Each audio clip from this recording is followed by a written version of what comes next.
এই ছাত্রগুলো দেখেন এবং আন্দোলনটি কিভাবে সংগঠিত করেছে সারা দেশের মানুষ। এবার ৯০ গণ আন্দোলন কিন্তু মূলত ঢাকা বিশ্ববিদ্যালয় কেন্দ্রিক ছিল এবং এই আশেপাশে দু একটি ঢাকা কলেজ আছে, জগন্নাথ কলেজ ছিল, তখন তারা করেছে। বাট এবারে আন্দোলনটি সারা দেশে ছড়িয়ে পড়েছে এবং সারা দেশে, এবং শুধু বিশ্ববিদ্যালয়ের ছাত্র না, এর সঙ্গে কলেজ এমনকি স্কুলের ছাত্ররা যোগ দিয়েছিল।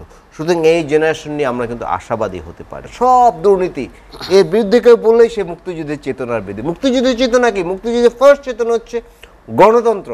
এই সরকার বাংলাদেশের মানুষের গণতান্ত্রিক অধিকার সেটি হরণ করেছিল, বাংলাদেশের মানুষ সেই গণতন্ত্র উদ্ধার করেছে। ইলিয়াস খান, আমরা যেটা নিয়ে আলোচনা করছিলাম, বিশেষ করে গত কয়েকদিনের যে সহিংসতা, নৈরাজ্য, প্রাণহানি আপনি বলেছেন, আসলে বাংলাদেশের মানুষের জন্য যেটা সুখ শান্তি, যেটা কাম্য, সেদিকে আমাদের মনোযোগ দেওয়া উচিত কিনা এই মুহূর্তে আসলে সবচেয়ে প্রথম করণীয়টা কি? অবশ্যই সেটি করণীয় এবং আশা করতে চাই যে কালকে থেকে ঠিক হয়ে যায়। আমি আপনাকে একটা ঘটনা বলি, ঘটনা কি যেটা ফ্যাক্ট। 1857 সালে আমাদের যে সিপাহী বিদ্রোহ হয়েছিল এবং আমাদের মহান মুক্তিযুদ্ধ ছাড়া শুধু বাংলাদেশে না, এই উপমহাদেশে ভারত, পাকিস্তান, বাংলাদেশ, এই তিনটি দেশে, অন্যান্য আরও যারা আছে, এত হত্যাকাণ্ড, এত ছাত্র, এত জনতা এত স্বল্প সময়ে নিহত হয়নি। আপনি জানেন যে ভাই একটু আগে বলেছেন তিনি শ্রীলঙ্কা ছিলেন। শ্রীলঙ্কা যে আমরা দেখেছি রাজাপাকসে পরিবারকে যেভাবে তাড়ানো হয়েছিল শ্রীলঙ্কা থেকে, সেই আন্দোলনে মাত্র 10 জন মানুষ নিহত হয়েছিল, 10 অনলি। এই শেপচেঙ্কো, আমরা জানি বেলারুশ একটা দেশ আছে খুব রাশিয়ার বন্ধু, স্বৈরাচার শেপচেঙ্কো, তার বিরুদ্ধে ব্যাপক আন্দোলন হয়েছিল, 6 জন মানুষ মারা গেছে মাত্র। বাংলাদেশ আপনি চিন্তা করুন যে আমরা তো এক দেড় সপ্তাহ আগেই জানতাম 200, কালকে মারা গেছে 100-র বেশি। কিন্তু জনমনে ধারণা আছে বা অনেকে বলতে চায় গুজব যে এই 1000-এর বেশি ছাত্র নিহত হয়েছে, অনেকে মনে করেন। কারণ আমরা দেখি যে এখন তো আসলে কোনো কিছু লুকিয়ে রাখা যায় না। এই যে আমাদের ভাই আপনাদের ওদিকে একটা শহীদ বুদ্ধিজীবী গোরস্থান, যে সেখানে 67 জনের কবর পাওয়া গেছে। এবং আজকে আমি দেখলাম, এটা সত্য কি না, এটা সত্য না বোধ হয়, সত্য না হলে ভালো, যে গণভবনের ভিতরেও গণকবরের সন্ধান পাওয়া গেছে। যেমন বিএনপি নেতা ইলিয়াস আলী ছিলেন, অনেক লোককে তো করা হয়েছে। যাই হোক, এখন যেটি আপনি বলেছেন, হ্যাঁ আমরা চাই। আসলে আমি একটা ফিগার দিই যে পৃথিবীর 1000 ভাগের 27 ভাগ ভূখণ্ড হচ্ছে Bangladesh. Keep it in mind. না, 1000 ভাগের 1 ভাগ ভূখণ্ড হচ্ছে বাংলাদেশ, আর 1000 ভাগের 27 ভাগ মানুষ হচ্ছে এই দেশে বাস করে। মানুষই গিজ করে, বাট এটি কিন্তু জনসম্পদে পরিণত করা যায়। ভাই খুব চমৎকার ফিগার বলেছেন যে জাপান এবং ইউরোপে আসলে কর্মক্ষম মানুষই পায় না। জাপানে কত 10% পুরো ইউরোপে, তাও ইস্ট ইউরোপের দেশ নিয়ে 17%, ওয়েস্ট ইউরোপের দেশে কিন্তু আরও কম। কিন্তু আমাদের কিন্তু একটা জনসম্পদ আছে, এবং জনসম্পদ আছে তার প্রমাণও আমরা পাচ্ছি। আর একটু ভালো করে যদি ম্যানেজ করা যায় তাহলে আরও ভালো। আমাদের তো প্রায় 2 কোটি মানুষ থাকে, ডেইলি 1 টাকা করে যদি পাঠায় তাহলে কিন্তু 2 কোটি টাকা ডেইলি। সুতরাং এই দেশের অর্থনীতি কিন্তু দাঁড়াবেই। এবং তিনি ব্যবসা করেন, আমাদের আরও যারা পরিচিত আছেন, দেশটির সামনের দিকে এগিয়ে নিতে হবে। আমি আগেই একটা কথা বলেছি, দিন শেষে দেশটি আমাদের সবার। কিন্তু যেমন গার্মেন্টস 3 দিন বন্ধ করা হয়েছিল, এমনি ধরেন সরকারি অফিসে আমি 2 দিন বন্ধ করলাম বা বেসরকারি অফিসে 2 দিন বন্ধ করলাম, একরকম চলবে। বাট আমার একটা গার্মেন্ট যদি 3 দিন বন্ধ থাকে, এটা কিন্তু অপূরণীয় ক্ষতি। তারপরে ধরুন এই পণ্য কোথাও যেতে পারছে না, ছাত্ররা বিভিন্ন সড়ক অবরোধ করে রেখেছিল, এবং ছাত্রদের ক্ষোভটি ব্যাপক ধারণ করেছিল আমরা জানি। এবং আমি এই সুযোগে ছাত্রদেরকে ধন্যবাদ জানাতে চাই। আমার এক সময় মনে হতো যে এই জেনারেশন, ভাইও সেটি বলেছেন, যে এই জেনারেশন দিয়ে আসলে কিছুই হবে না, তারা শুধু মোবাইল টিপবে। বাট এরা যে আমাদের চেয়ে কত স্মার্ট, এটা আমি অভিভূত হয়েছি। তাদের স্লোগানগুলো আপনি দেখবেন, তারা যে কর্মসূচি নাম দিচ্ছেন, এগুলো আমাদের মাথার উপর দিয়ে যাচ্ছে। আমরা 90 গণ আন্দোলন একদম কাছ থেকে দিচ্ছি। আমি একটু আগে বলেছি, আমি তখন ঢাকা বিশ্ববিদ্যালয়ের ছাত্র, এগুলো কিন্তু আমরা চিন্তাই করতাম না। আমরা হয়তো 1-2টা স্লোগান দিতাম, মিছিল নিয়ে শাহবাগ যেতাম। কিন্তু এই ছাত্রগুলো দেখেন এবং আন্দোলনটি কিভাবে সংগঠিত করেছে সারা দেশের মানুষ। এবার 90 গণ আন্দোলন কিন্তু মূলত ঢাকা বিশ্ববিদ্যালয় কেন্দ্রিক ছিল, এবং এই আশেপাশে 2 একটি ঢাকা কলেজ আছে, জগন্নাথ কলেজ ছিল, তখন তারা করেছে। বাট এবারে আন্দোলনটি সারা দেশে ছড়িয়ে পড়েছে এবং সারা দেশে, এবং শুধু বিশ্ববিদ্যালয়ের ছাত্র না, এর সঙ্গে কলেজ এমনকি স্কুলের ছাত্ররা যোগ দিয়েছিল। সুতরাং এই জেনারেশন নিয়ে আমরা কিন্তু আশাবাদী হতে পারি। এই জেনারেশনে আমাদের আশা করার অনেক কিছু আছে। সুতরাং এই জেনারেশন কাজে লাগাতে হবে। লক্ষ লক্ষ শিক্ষা ঘন্টা নষ্ট হয়েছে এই আন্দোলনের কারণে। আরেকটি বিষয় চাপও পড়ে গেছে, বিশ্ববিদ্যালয়ের শিক্ষকরা কিন্তু একটি আন্দোলন করছিলেন, তাদের প্রত্যয় আপনি দেখুন সেটা প্রত্যাহার করে নিয়েছে। সেটি বলি, দুঃখের কথা অনেক আছে, সব কিছু গাড়জোরে চলে না। যে এই যে পেনশন স্কিম করলো, যারা স্টেক হোল্ডার, একজন শিক্ষকের সাথে আলাপ করে, সরকার মনে করেছে, তারা আমলারা বলেছে যার পেনশন আছে, একটা সিস্টেম আছে, তার জন্য নতুন করে কি জন্য কোনো দরকার আছে? আমি যারা পেনশন পায় না বা যারা বাইরে আছে, সুযোগ সুবিধা পায় না, তাদের জন্য আমি একটা পেনশন করি। বাট আমি চাপিয়ে দিয়েছি, জনমনে এমন একটি ধারণা হয়েছিল আর কোথাও থেকে টাকা আনতে পারছে না। সুতরাং এরকম সিস্টেমে যদি কিছু টাকা আনা যায়, সেগুলোর বাইরে আমাদের বেরিয়ে আসতে হবে। এবং আমি আরেকটা কথা বলি, আজকে এই স্টুডিওতে আমরা এখন যারা আন্দোলন করেছেন তারা খুব গুড মুডে আছেন, অনেকে সালাম দিয়ে বলছেন ঈদ মোবারক, নানা কিছু বলছে, মানে ঈদের মতো খুশি তারা। বাট ইতিহাসের সবচেয়ে বড় শিক্ষা হচ্ছে আমরা ইতিহাস থেকে শিক্ষা নিই না। সুতরাং আজকে যারা আন্দোলন করছে তারাও বা যারা নেক্সট ক্ষমতায় আসেন, যারা দেশ চালাবেন, তাদের শিক্ষণীয় কোনো বিষয় আছে, নিশ্চয়ই শিক্ষণীয় আছে। যেমন রাজনীতির স্পেসটা কিন্তু বাংলাদেশ থেকে নষ্ট করে দেওয়া হয়েছে। যেমন আপনি দেখবেন যে এরশাদ সাহেবের বিরুদ্ধে আন্দোলন করেছি আমরা, তা কিন্তু দেশের পালিয়ে যেতে হয়নি।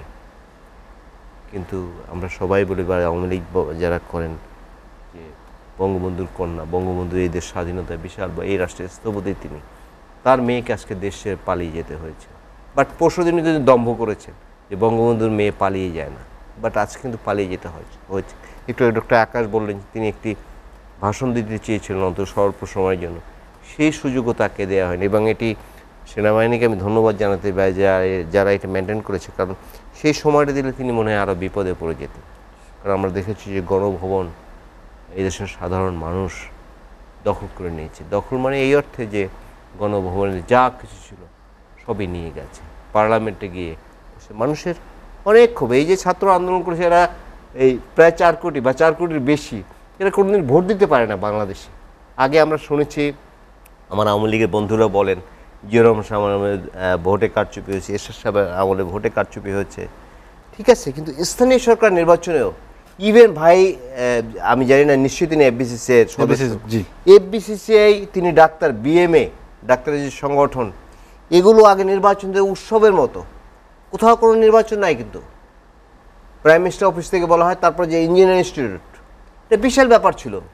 এটা সভাপতি কে হচ্ছে, সাধারণ সম্পাদক কে হচ্ছে, যারা এর সদস্য তারা তাদের একজন পছন্দনীয় ব্যক্তিকে চয়েস করতে পারেন, এবং সেই ব্যক্তিটি মেম্বারের কাছে যেতেন, সবসময় যোগাযোগ রাখতেন, তিনি যাতে ভোট পান। এখন তো বিশেষ জায়গা থেকে বলে দেওয়া হচ্ছে কোথাও কোনো নির্বাচন নেই।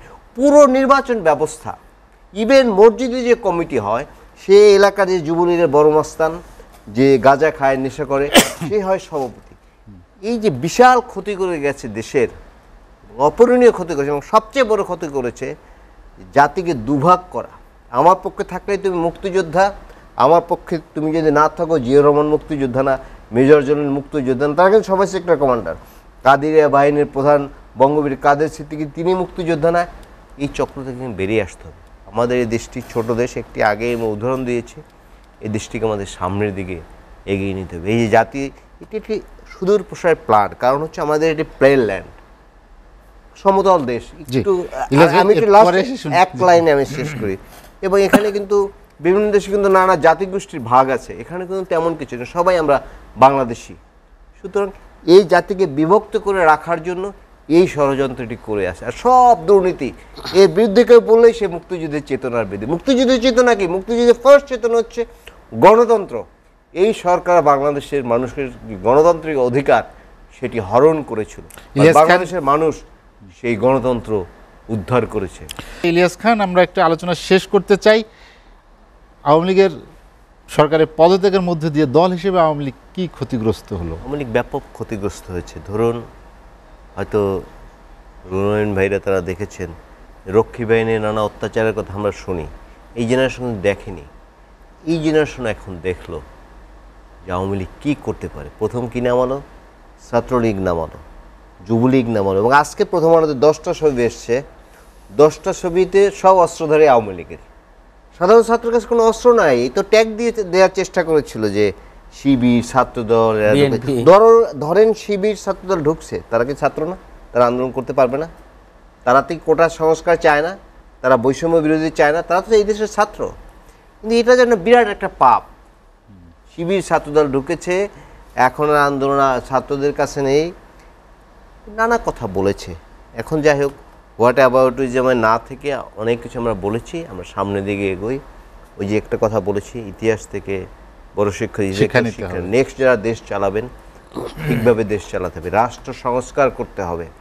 বিশেষ করে আবেদ আলী নাকি যেন আবেদ আলী ক্যাডার, এই ধরনের যে ক্যাডার যারা আছে, এই যে পিএসসি ড্রাইভার আবেদ আলী, হ্যাঁ, তারপরে ওই যা বলেছিলেন আওয়ামী লীগের উপদেষ্টা ছিলেন যে রিটিনে পাশ করে আসলে ছাত্রলীগ হলেই তাকে চাকরি দেব, এসবের সব ভর্তি আছে। নাইলে না হলে কি এটা হতে পারে একজন বিরোধী দলের চিফ হুইপকে রাস্তার মধ্যে হারুন এবং বিপ্লব যেভাবে মেরেছে, এটি কোনো গণতান্ত্রিক রাষ্ট্র হতে পারে? তাদের কোনো শাস্তি হতে পারে?